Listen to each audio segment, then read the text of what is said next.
Are you tired of getting just okay grades? If you really want to figure out what it takes to write a strong, compelling academic paper, well, you're in the right place. We're going to break down the exact steps to take your writing from just good to great.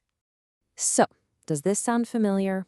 You get a paper back, you open it up, and the feedback is something like, good summary, but you need to be more analytical, or just that classic, this is too descriptive.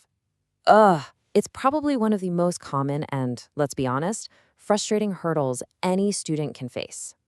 So here's the big secret, the crucial mindset shift you need to make.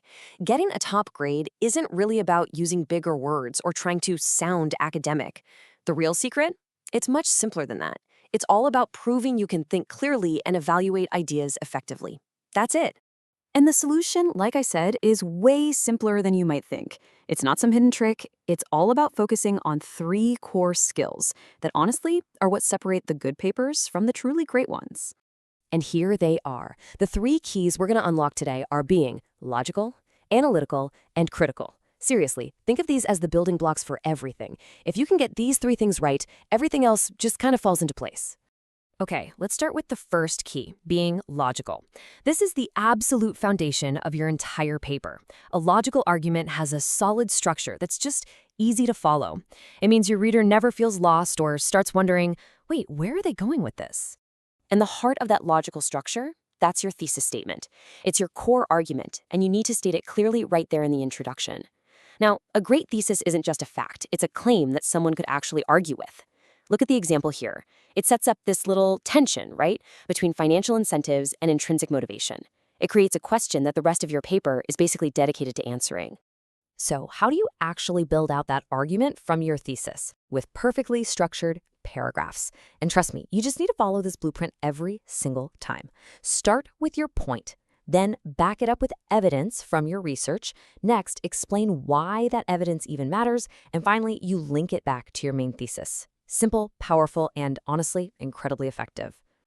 All right, so with our logical structure in place, it's time to level up. Let's go ahead and tackle that dreaded too descriptive feedback by moving from just simple description into real, actual analysis.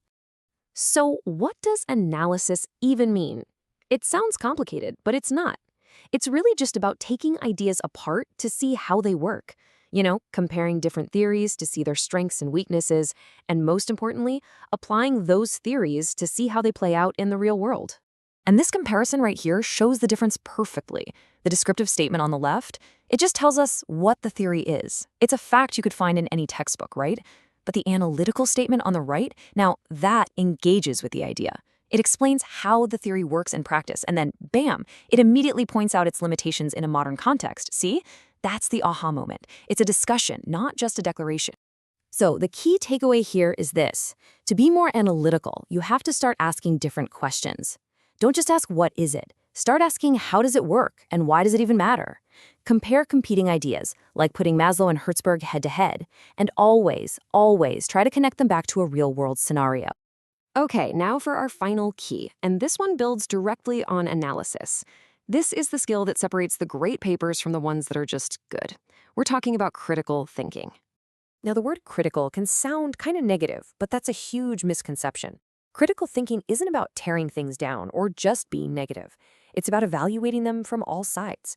It means questioning the underlying assumptions, spotting both the strengths and the weaknesses, and really exploring different points of view.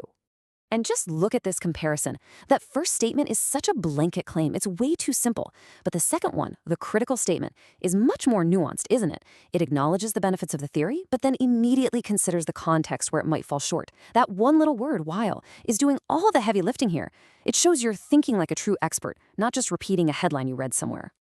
And you can actually signal this deeper level of thinking with some very simple tools. Point out a theory's limitations. Use those wonderful transition words like however or on the other hand, and phrases like this suggests. Show you're interpreting the evidence, not just spitting it back out. This is how you make your critical thinking totally visible on the page. All right, before we wrap this up, let's run through a quick-fire checklist of the most common mistakes out there. Think of this as your final defense against losing those easy marks. Okay, run through this checklist with your own work in mind. Are you just describing without analyzing? Is your thesis statement crystal clear? Is every paragraph properly structured? Are you applying these theories to the real world? And finally, are you ignoring counterarguments? If you can dodge all of these traps, you are in fantastic shape. Seriously.